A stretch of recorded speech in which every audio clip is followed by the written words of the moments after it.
अस्सलाम वालेकुम। बिस्मिल्लाहिर्रहमानिर्रहीम।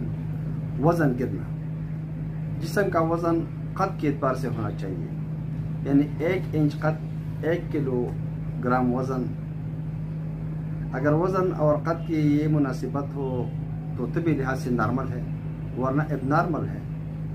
अगर कद के मुताबिक वज़न ज़्यादा हो तो हम उसे मोटापा कहेंगे, लेकिन अगर कद के मुताबिक वज़न कम हो तो हम उसे वज़न कम होना इसको कहेंगे।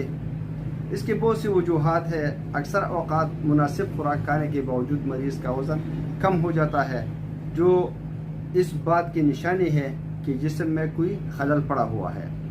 परेशानी और डिप्रेशन के बायस वज़न गिरता है। ज़ियाबीतस के बायस वज़न गिरता है।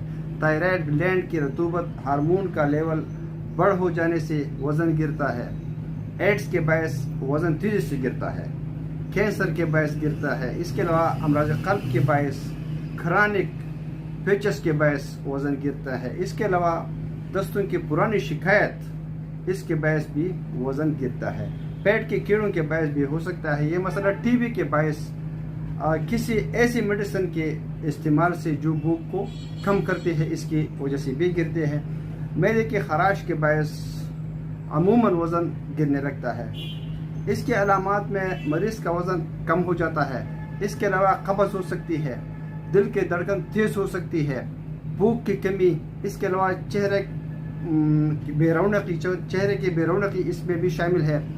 बाज़ मरीज़ों को बार बार पेशाब आने लगता है। मरीज़ के दिमाग में नफी सवालात हर टाइम, ये भी एक वजह है।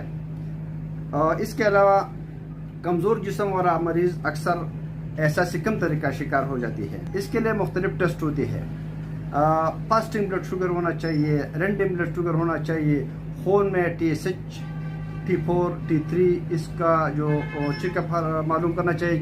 हार्मोन्स को देखना चाहिए कि ये किस लेवल पर है। LFT करवाना चाहिए इसकी मदद से। इसके अलावा HIV HbS भी करना चाहिए इसके लिए। और इसके अलावा H pylori जो टेस्ट है वो स्टूल में भी होना चाहिए और ब्लड में भी होना चाहिए।